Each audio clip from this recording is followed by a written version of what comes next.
It's CashColorCannabis, a high level of conversation on LiveHipHopDaily.tv. I'm your host, Mecca, and right now I'm not in the best mood because I just watched the Celtics lose a nonsense game to the Hawks. I don't know how that happened, man. But I'm feeling better. It smells good in here. It's because my boy Ross pulled up in here. My man DUI, Sunday service. Matter of fact, if you're in Atlanta, you should definitely know about him, man. But if not, we about to know a little bit more about my guy because he's doing more than just events now. He's branching out into education and doing a lot. So I thought it would be cool to have him on the show as we round out our last end of the year episodes, man. Right. So Ross, what's good, man? Hey, man, I appreciate you having me. No doubt, man. Come back to the studio, bro. Yes, sir. Yes, sir. Second time on the show, man. How it feel to be back in the studio? Hey, man, it feels good. This time we actually got a little bit more traction behind us. Yeah. Other than just the events this time. Facts. You know, it's crazy. I thought about it when we was talking about coming on the podcast about when I first met you, and it was at a pop up. It was my very first pop up I ever went to. It was Chief Green's gamer sesh. Yep. And you was there, and I was selling clothes then. I had the Landibus clothing line. The Landibus, the blue shirt with the red writing. I ain't never seen no shit like this in my life because I've never been to a pop-up before. Yeah. I remember opening up my stand, putting the shirts out. Before you knew it, them shits was gone. Like, it was gone. Matter of fact, I left within an hour. Even Chief was blown away. But before I left, you had walked up to me and said, yo, you going to Sunday service? And I thought he meant church. And I was like, I don't know, you know. I was like, I don't know. Depends how I feel when I wake up. You know what I mean? I'm probably be high as shit. But he was talking about an event. And I did finally get a chance to go to a Sunday service event. And it was, hands down, one of my favorite joints to go to. And I don't like going to a whole lot of pop-ups. So one of my favorite shits to go to was Sunday service, man. So appreciate that. Salute you for even introducing yourself that day, man, because that's how we got connected. Yes, sir. Yes, sir. Got to. But for those who don't know, man, please introduce yourself. Tell us a little bit about what you do. Well, I go by the name of Dewey, a.k.a. DUI ATL, a.k.a. DUI the Cannabis Guy now. So what I do, man, is I basically teach people how to get into the cannabis industry, teach them how to brand and structure their business, and also teach them how to maneuver and get into the legal space as well. Yeah, you know, and that's something that definitely we're going to get a chance to talk about because there's been a whole lot going on from elections to, you know, just a lot, man. Right. Just a lot, man. But it's dope that you are trying to pivot out. But when I first met you, again, you was doing the events. And as I'm moving across the country, I see more pop-ups. I see more places doing stuff. And matter of fact, a video came across my page a little while ago that I was watching about an event I'm gonna be going to in MJ Biz this year, the MJs. Yeah. And they talking about how the importance and how much pressure there is to produce cannabis events. And they was talking about pop-ups in particular. And I thought about you one day. Talk to us about how strenuous it actually is to produce these kind of events that you try to pull off. Like they was mentioning on the show, it's bigger than just renting out a venue and grabbing some vendors. Like there's a lot of work that goes into it. Oh, for a fact. First things first, shout out to you. I seen you on the MJ as one of the the editors. Humble, man. Yeah, as one of the editors. I'm nominated for Journalist of the Year, but I ain't gonna. The journalist, yes. Trust me, my eyes are on everything, so I see that, and I'll actually be out there with you. Oh, say on the less, MJ man. BizCon as well. I'm thinking about staying that last day for the MJs. Yeah. But you know, Turb Basil. Oh, Turb true. Miami, man. It's gonna be going crazy, so I got to make sure I'm there. But about the events, yes, it's most definitely not just rent a venue and tell people to come set up shop. It's definitely more strenuous than that because you want to make sure not only are you providing a vibe, you want to make sure that you're providing the safety over everything. So that's one thing that a class that I have coming up as well that I've been on it, making sure that I have all the details. I don't want to leave no stone unturned because that's one of the most important aspects of the event game is safety. Yeah. So how did you come up with the concept of Sunday service in the first place? Sunday service, how it came about, honestly, man. These days, this is where pop-ups with every week, 3-4 times a week type situation. Yeah, man. You remember those days, right? Yeah, exactly. So it was 1 week where I wanted to throw my event, and it so happened to be on a Sunday. Yeah. So I'm just thinking of ways to be, you know, creative and think of a name, and Sunday service just so happened to come about because I was thinking about blessing the lungs of Atlanta. Just by that was one of my little slogans that I had anyway. So from that being the slogan, which like I said, had me get into my creative mindset, and that's what I came up with, Sunday service. The first Sunday service I had was a home run. Yeah. From there on out, I'm like, hold on, I got something. And I just kept it going from there. And Bro, that's how the name came. I put on events before, and events are really not the easiest thing to do. You know what I'm saying? It's like, so even putting on something like that, your first one being a home run, how stressful were you when it came to producing the second one? Because like they say, you could always hit a home run on your first. Exactly. But can you do it twice? The second one was even better as well. So man, I'm not gonna lie, man. As I was starting, this is my second event, so man, I'm scared shitless, man. I'm sitting here just like, man, I booked Sling Johnson. I was about to say, was I here? Yeah, the Sling I had Johnson Sling joint. Johnson. Yeah. I had Black Jesus. So Yeah. this is what I'm telling you. I was going real creative with it. This Yeah. is when I was like, man, Sunday service. I gotta see if I can bring out Black Jesus. So I brought out Black Jesus. He brought his people with him. That was, man, it was a whole vibe. But this were the times where I wasn't even selling tickets. So it wasn't pre-sold tickets. This was just, Oh, they could come? this was just pull up. I didn't even know how many people were coming. Ooh. Nowadays we Yeah. selling tickets and we got a aspect of how many people that's gonna come. But back then it was just spend the bread and hope I can bring a crowd in, man. And so that's what happened. You talk about rolling the dice. No, for a fact. For a fact. That's crazy as shit, man. But it speaks volumes to the length that you've been doing this. You know what I'm saying? You really took a lot of you took a lot of. It was important for you to bring out the quality of the shit. Yeah. Because when you say the second one, I was literally in my mind thinking, I wonder if he means the one with Slink Johnson. I'll never forget that shit. Yeah. No, that one was crazy. The line didn't stop from the beginning to the end. We had a few local people in the neighborhood trying to figure out what's going on. Yeah. It was a lot going on that day. I had to get my security to make sure everything outside was good. Everything inside was great. Everybody was like, oh my God, I can't believe this. Even the people, the venue was like, yeah, you had a great event, but unfortunately we can't allow you to do no more of those here because that was crazy. Understandable. I was like, I can't even lie. Yeah. It was crazy, wasn't it? Yeah. So, man, like I said, through the graces of God, man, everything has been A1. And we just been keeping it going from there, man. That's what's up. Now it's even more pressure to keep that up. You know what I'm saying? You didn't did 2 home runs in a row. You know what I'm saying? At this point, we expecting home runs. Like, what's it like when you hit that dud? Because I'm sure you've hit a dud. So, have I hit a dud? Yes, compared to my recent events. Yeah. Okay. But due to the situation that happened to the city, what do you expect? From being on CNN and a pop-up being rated and on CNN as the Atlanta drug supermarket. Bro, you're giving me flashbacks. What are you, what do you expect? Do you expect them same 800 people to come out? I don't think so. But me being the one to stick my head out there and keep the movement going, that's why I was so focused on quality. Yeah. But yeah, man, just a blessing. And also, I feel like it's a strategy as well. I feel like I got a nice little formula, a nice little strategy, and how I tame the community to make sure that everyone's doing what needs to be done to keep this flowing. I think you curated a good audience, because if somebody can come back repeatedly for something and they most likely tell a friend and tell a friend, man, that's the thing that you really, can say you built the most. No, for a fact. I'm seeing the same people that I seen those first 2 events. Yeah. Study coming to the events that I'm having recently. Yeah, that means they trust. You know what I'm saying? That means they feel like you mentioned about the comfort and the security. They trust that. Because, again, there's pop-ups all the time that you feel like, I got to get up out of here real quick. You know what I'm saying? Like, let me get what I'm getting in, and then let me get back in my car. I should get the fuck home.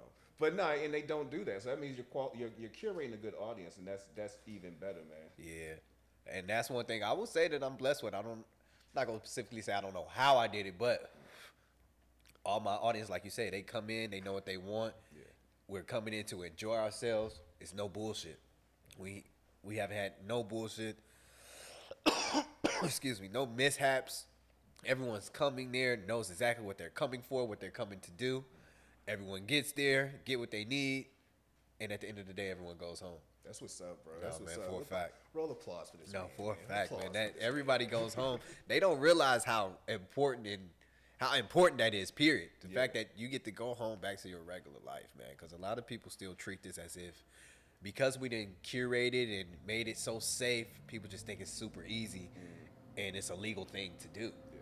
So that's why I found me a legal avenue to teach people how to be brands, because there's a lot of weed men out here, and it's 2024, definitely becoming a 2025. The weed man finna get left behind. Yeah. If you don't have a brand to stand on, you about to get left behind. So I'm just trying to teach our people, hey man, we the voice of this anyway.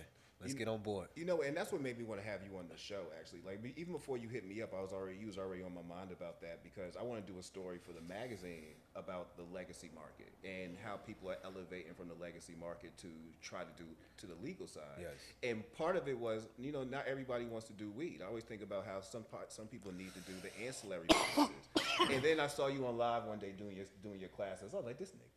I ain't playing, man. I'm still trying to get used to it, man. It's like I need that 30-day of consistency. It's like I'll get a day, 2 days, 3 days, and then yeah. But I'm definitely trying. So I'm glad you see it. I hear a lot of other people that shout me out. They talk about the inspiration they have of seeing me do what I do. Trust me, I'm still trying, and we gonna make this shit happen though for a fact. So I know the class is about teaching people to move from legacy to from the legacy side to the legal side. Yeah. Just talk to us overall about how you came up with that concept and why it's important for people to kind of learn this information. Got you. It's definitely important because we want to be able to move without having to have our eyes on our back at all times. So we definitely want to be able to move comfortably. We definitely want to be able to put our money into bank accounts and be safe on that type of aspect, but also just having a business. A lot of people need to learn how to have a business these days, man. A lot of people don't understand the importance of that. And yes, this is cannabis, but I've always been a risk taker, and I feel like I've always been on the other side of the spectrum because I don't look at it as a drug dealer type situation. You know, you tell some people what you do and they instantly label you a drug dealer. Yeah. But this is a wellness product. This is a wellness plant. Before we had Tylenol and all that type of stuff, what do you think they were using to medicate back then, bro? Yeah. So I've always been that person to see the other side of it, man. Yeah. What do you feel like people need to, what do you feel like brands are doing? What's a mistake you feel like brands are doing that you feel like they need to, one, stop immediately when it comes to trying to brand, just when you're trying to come to level yourself up from legacy to market to legal? So what I basically do when it comes to that, I show the legacy market the vision of the legal. A lot of people, it's a few people in the legacy market that's not interested in going legal. Yeah. But I show some of the different aspects that you can take. Like you were saying on the last question, you don't always have to do weed. You can do accessories and still be into the weed game. Yeah. You can do T-shirts, merch, still be in the weed games. Grinders, things of that sort of nature, still be in the weed game. So, I'm sorry. What was the question again? Oh, when it comes to the class, like what do you feel like there's things that brands are doing wrong? What they're doing wrong. Yeah. What they're doing wrong is it's a lot of just small things that a lot of brands are doing, but knowing your audience, your target audience, having a niche, actually having something that you do. Like, it's a lot of brands, it's like what you have. And they'll have a lot of everything, but they don't have that one thing. So you can always have everything, but you should always be known for that one thing as well. So just being a little bit scattered is, I feel like a lot of brands are doing that, and they should hone in on one thing, and then once you offer that, be able to offer a lot of other things. I feel like, again, I'm not an expert, but I feel like one thing that brands need to know is what's in your bag. Because there's been plenty of times I've had conversations with people and they didn't know what was in the bag, and that red flag for me alone. You know what I'm saying? Because I'm like, I'm not smoking something I'm not buying something that you don't even know what's in here. Yeah, no, that's super beginner. Yeah. Like, for you not to know your product, yeah, it's crazy. Honestly, to me, we got to take you all the way back to the first step. If you don't know what you're selling, like that too. A lot of people try to blow up too quick. And me being in this game I've been in here since 2018. It's about to be 2005. I'm still leveling up. And I'm like, damn, there's more levels? I've been doing this for so long. Yeah. So a lot of people try to shoot up too quick when you really should just ride your wave, do what you need to do, keep climbing that ladder, man. Facts, because and again, that comes from having what is it, imposter syndrome. You see so many people seeing people do things that you feel like you should be doing, and you keep telling yourself, nah. Then you just say, well, fuck it, I'm gonna do it, and you'll take the easiest way possible, which might be getting a stamp or doing some shit that really ain't in your bag to do. You know what I'm saying? And now you stuck with a bunch of stuff that you went out on a limb. You bought a stamp, knowing you really didn't have that money. Yeah. You thought the stamp was gonna do this, but it didn't do that. For a fact. Yeah. Yeah. Also, let's get better with bags. Like at this point, I'm overseeing products I know are other products, and y'all just giving them other names. You know what I'm saying? At this point, like, stop doing this. I feel like at some point, man, Nestle Crunch, all these people are gonna come for their money. You talking about that copyright infringement? I don't know if you've seen. I did a video on that. That needs to be told, because even that's another reason why I paused a little bit from the drug lord shit, because I felt like, I feel like Ronald Reagan's like legacy family is waiting for this to really, really catch on before they say fuck you. Like, now I'm gonna want my money. Fuck you and give me my money. Exactly, fuck you. I saw a shirt in the airport. Give me my money. See what they did that to Runts as well. But yes, I got a little video on my Instagram about that, about trademark infringement. Also about all the Lucky Charm, Fruity Pebbles. That's even though we know, we naturally kids at heart, but they gonna be like, you're soliciting the children. They gonna be like that. Like, that's no ifs, ands, or buts about it. Yeah. Hey, man, it says 21 older. Fam, it has. Fam, they say Crunch Berries with Captain Crunch on there. Facts. Fam. They're gonna look at the packaging and automatically assume. What are we talking about? This is targeted. Yeah, we know, we both know, but just know they can do it too.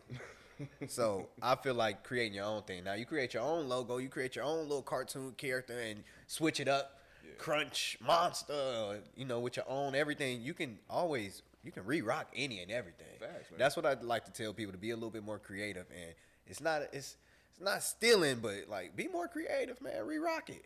Create your own Lucky Charm. Create your own Captain Crunch. Bro, go on Fiverr and just pay somebody to come up with an idea. No, for a fact. That too. That too. Yeah. Once you get the idea, take your ass there and pay for it for them to do it. Yeah, pay for it. But I'm just saying, that's one thing that I teach as well, because, of course, in the legacy market, they're just going on Alibaba, GH Gate,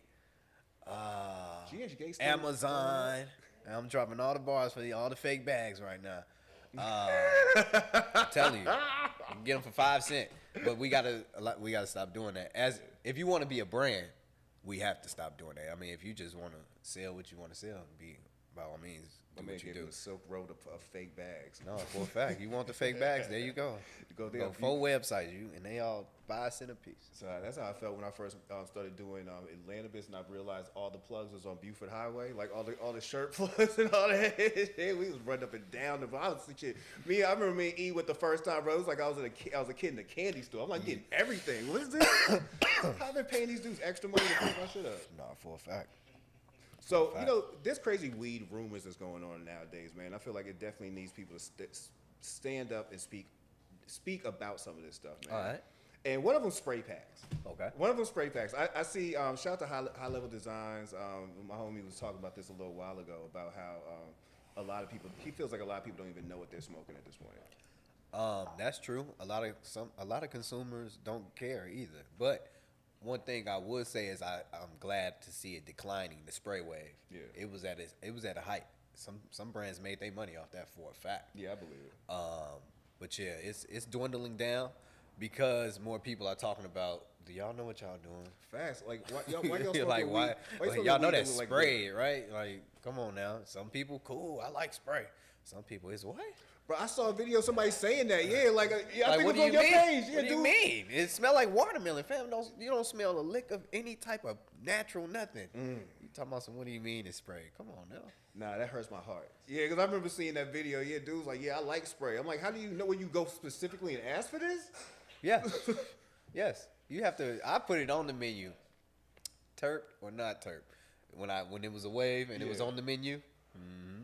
Keep one on there for the people that want it. It's people that want it. Bro. I don't knock them. I just be like, hey, do what you do. That's wild. But if you want me to tell you what's going on, I can tell you what's going on. They know already. They not slow. But it's like, now I'm confused. Like, so what do you want it for? It's not like I can get synthetic weed. Like I remember when people was trying to smoke that because they was trying to get around drug tests and shit. Even I don't get that for the most part. No, yeah, I don't get that either. But I definitely don't get walking up to somebody and say, yo, you got that spray. Well, They saying that because they finally know that it's sprayed, but they really just want a pack that smell like whatever. Nah. Watermelon gushers. Nah. Strawberry vanilla. let's cut this out now. Sour Patch. Honeydew. Let's wrap that smell up. it and it's go, damn, this still smell like a Sour Patch. Some people like that. Yeah, out there smoking hemp. Some people like that, man. In a good, you know, another conversation I have to always, well, I don't always, but I find myself involved in way too much, being that I have a podcast, is fentanyl and weed packs. And I've always felt to my heart, like, if you should know that if it's even happening. I feel like the bag would be happier if anything. Like, you just can't add shit on top of something and you not notice it. My question would be, what would be the purpose? That too. I always ask that. What would be the purpose of that? It ain't like it's some comeback shit. Oh, they coming back. Yeah, right? So I'm confused on why would you waste money. I seen a post saying that they said it was a myth. I said it had to be It because gotta be a myth. I don't get what would make. Normally, when they did that to you, it was to get you to come back. You hooked. You gotta come back now. You gotta come back. I got you hooked. You gotta come back. But you dead. Yeah. ain't no coming back from this, huh? They want you dead. Then hey, I'm good. And they probably did. Right? They want you dead. What you think is laced? I'm good. It all circles back to knowing who you're getting your stuff Also, from. that's very important to know who your source is and to have a trusting and reliable one. That's another big reason why you should have a brand, is because once you have a brand, people look at it more as a legit and trustworthy company that they'll buy from, other than, hey, my homie Craig, he got a 3-5 for you. It just feel different. You just feel more you feel safer knowing that you're purchasing from a brand that you can get back to whenever you need back to at any time. So. Are you a dispensary person? Because I'm not a dispensary person yet. Like, it's weird for me to go in a dispensary and buy weed. And I tell people, I've turned 40 in a couple of years in December 4th. I've always bought weed off the street. Okay. It's going to be another generation. I feel like my nieces and nephews are going to be the ones who go into a store. Because I'm still... I'll go to a whole pop-up before I go to a dispensary. Are you a dispensary person? I'm only a dispensary person in LA. Okay. That's the only time I've ever been to a dispensary. Oh, word. Yeah. Other than that, I don't want to go to the dispensary in Chicago. I don't want no Illinois weed. Wherever else I'm at, I don't want nothing but Cali. That's just me. Napa Valley. Yeah. Any wine that comes from there, they charge you more just because of where it comes from. Those weed plants are right next door to those wine plants. I want the best of the best. Can they grow some good weed in Detroit, in Michigan, or in Illinois, or in New York? I'm sure. I want California. I don't want to offend my Michigan folks because I know how they going to get on this shit. Yeah, no, I already know. Like I said, they definitely have master growers out there. You just asked about my personal preference. Yeah. And you know me. That's wild. I've never, the one time I've been to a dispensary in LA, shout out to Sling Johnson, he took us. But it was a bootleg. I didn't know it was a real one at the time. It was a bootleg joint, but we was on, matter of fact, Danny was with us. We was over there in Inglewood. Yeah, he was over there in Inglewood. Because that's the story I told you when we was in the strip mall, and I told you I was standing outside, and I thought to myself, I shouldn't be just standing outside like this. Yeah. Like, they don't know me from nowhere. But then you start seeing people come out the store, and I'm like, yeah, let me turn back the fuck around. I don't know this nigga. Yeah, that was the last time I went to LA to a dispensary. But I be in Florida a lot now, so I got a chance to pop into some of them now. And I agree, because you got to grow it you can't. It's only grown in that state. You can't get it flown in. That's dead. So, like, once again, do they have master growers? Can they produce fire? Yes. Do I want that? I'm going to bring some Cali. I always got something with me any and everywhere I go. It doesn't really matter. I went to Dubai. I was about to say, I didn't want to put it on camera because I didn't want you, I didn't want the federales to get involved. I swear I saw this man in Dubai, and I was like, you taking whole chances, my nigga. One thing I didn't, so don't get it twisted. I'm never a fool. I didn't go with no flour. No flour, just concentrates. I was dabbing in Dubai. Bro, I ain't gonna lie, I was following you that whole time, like, make it back, bro, because I know Floyd Mayweather. No, for a fact, and I had to. What's the building? Is it the Burj Khalifa was in my view in my hotel. I had a dope, man. I ain't gonna lie, it was that when I woke up, that shit felt like AI. It looked like AI. When I was recording, motherfucker, like, that's real. I'm like, no, for real. That's what kind of view it was. I ain't gonna even lie. It's definitely different. But yeah, no, though. I always got something. Come on now. I used to be that dude. Danny, his brother scared me of doing it. I used to be the person who used to be able to get weed on planes. I used to do all that shit. Yeah, I know what risk to take. You know, I know how to move. I ain't crazy with it, but I'm always gonna have a little per se. You know, for a fact. They got me in Cabo. They just wanted some money. I said, look, I only got 500. I give you 250. She said, okay, give me 250. Thank you. Was you in customs or you? Man, they got some trick shit out there. Yeah. I got past customs. Yeah. They had one more thing right by the door. I'm like, what? I'm already out. I'm out the way. I done got past everything. Nope. They say one more time. One more time. She called it. She said, hey, what's that? I said, CBD. Yeah, there you go. She said, no, illegal. We call policia. I said, or. I said, or. She said, or. Let's negotiate this. I said, look, I only got $500. I can give you $250 of it. She said, okay, where is it? She took it and put it in her little what's name, gave me my bag, and we enjoyed our vacation. At least she didn't ask for 500, because most people, if you say I told her all I had was 5. She know I gotta live. Okay. She can't strip me. Okay. And I think it was like a stack. So shout out to Cabo, man. No, but not shout out to Cabo. Because why do y'all got that extra? They got that extra one to be like, hey, if you got past them, you ain't getting past us. I promise you. I got on there like, huh? She's like, hey, is that marijuana? That's crazy. Like, what? So you definitely didn't try no homegrown down there. Like when I'm in Jamaica, I actually tried the shit out there. Like I went to Orange Hill. So I went to Jamaica. They smelled my weed like, hey, what you got? Yeah. And I was like, I figured as much, huh? And we went to the Bob Marley shit. I hit it about 3 or 4 times. It was nostalgic, the smell, the taste, and then the little 5th, 6th time, I'm like, what am I doing? Let me get my weed. Come on, I always like it too, because and the blunt was stupid big too. Oh yeah, it was huge. Yeah. They rolled a stupid. Yeah, they smoke spliffs. Like it's gonna be almost like a real cigar size level shit they doing in there. Yeah. Shout out to Jamaica. I'm still trying to figure out why. You've been to Jamaica. I'm trying to figure out why their GPS is in Chinese. Like I remember trying to. Because they finna get by the Chinese buying all that shit. Bro. I meant to ask the dude who was driving us, like, bro, why is this in Chinese? He ain't go on the expressway, did he? No. Because if you go on the expressway, you got to pay the tolls, and that goes to the Chinaman. So they take them bogus ass roads any and everywhere you go. Shout out. I just learned something. When I say I was down, I've been to Jamaica multiple times, and I didn't think about it till we was in there last time. Well, I'm asking all types of questions. Why y'all on these bogus ass? I'm talking about roads with the biggest potholes, and they got a whole bunch. Bro, and they got motorcycles speeding down the and they go right past you. I said, no, this is wild. I couldn't even go to sleep. It was wild.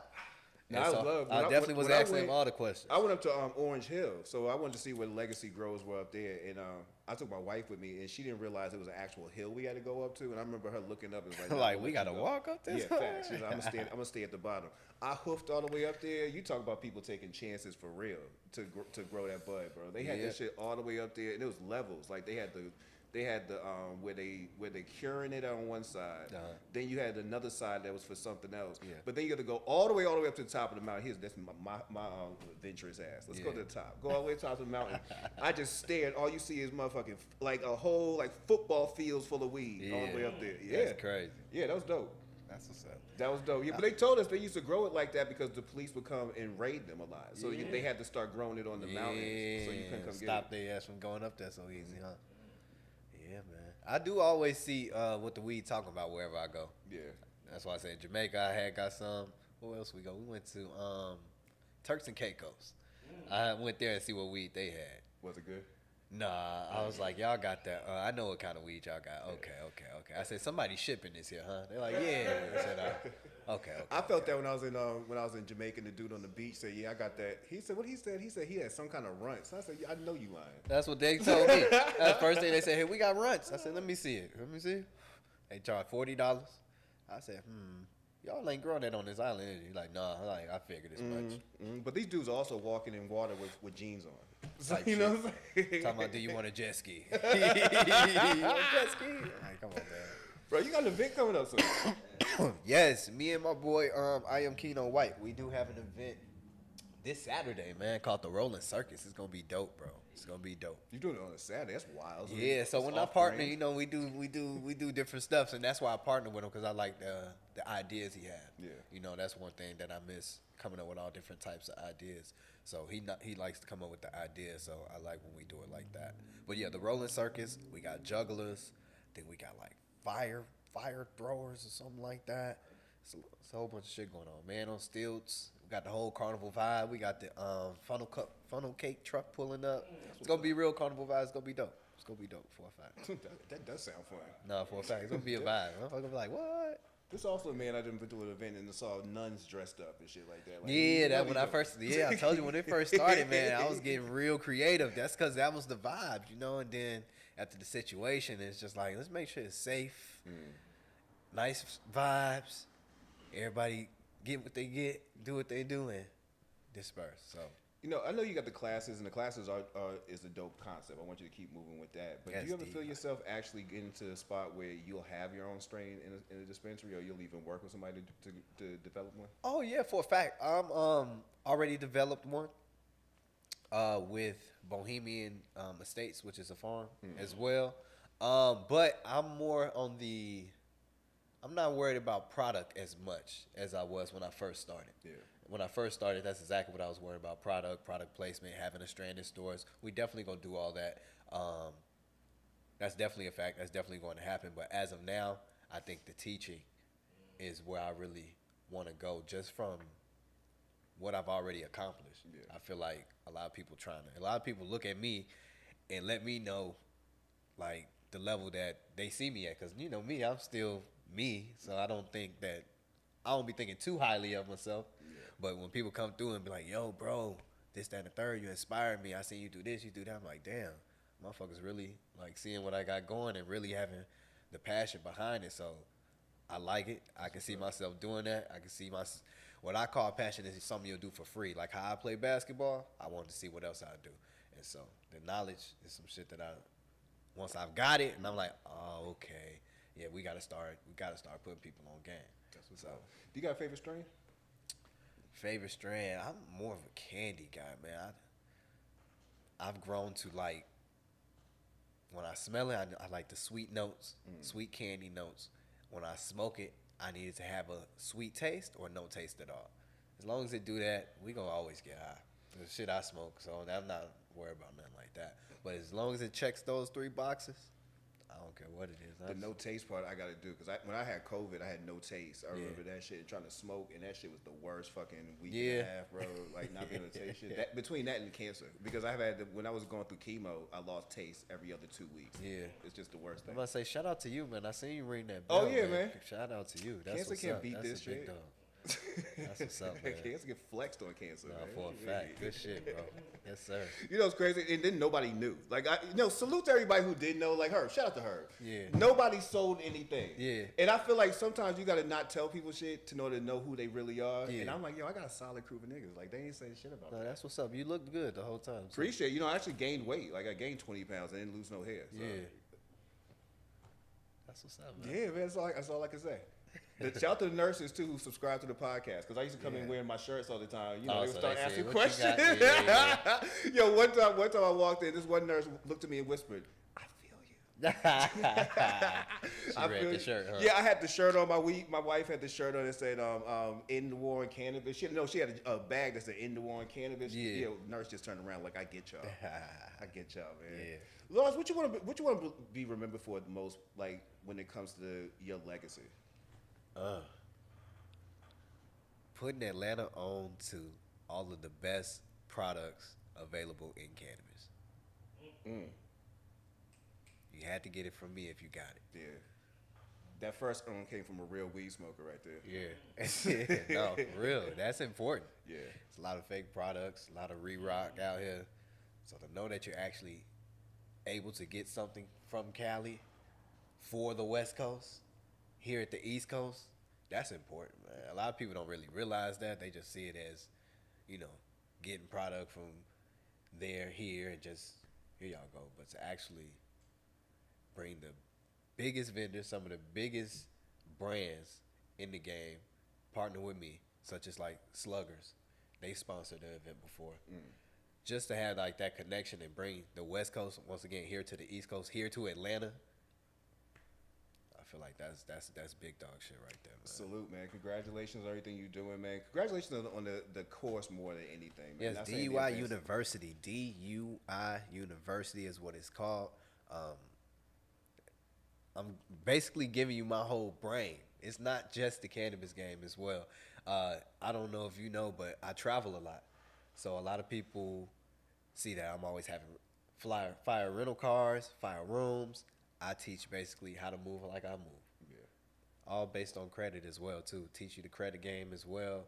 So it's not just weed.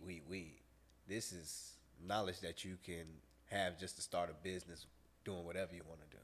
I love it, man. Well, Yeah, I wish you much luck and success with that, man. I appreciate that, Appreciate you coming down here and blessing the conversation, man. Yep, no, I appreciate you having me, man, because I'm trying to get comfortable on platforms like this, man, so we can get everywhere, establish this dominance. Yeah, we're gonna get some words in for the magazine too. I know you didn't ask me about that. And actually, like I said, I got a plan for that one coming up in the next issue, bro. Bet, man, I appreciate you, bro. Yeah, I appreciate it. No doubt, I got you, man. DUI University. Make sure you get up with him, and also make sure you tap in with him for the Fires events in Atlanta, man.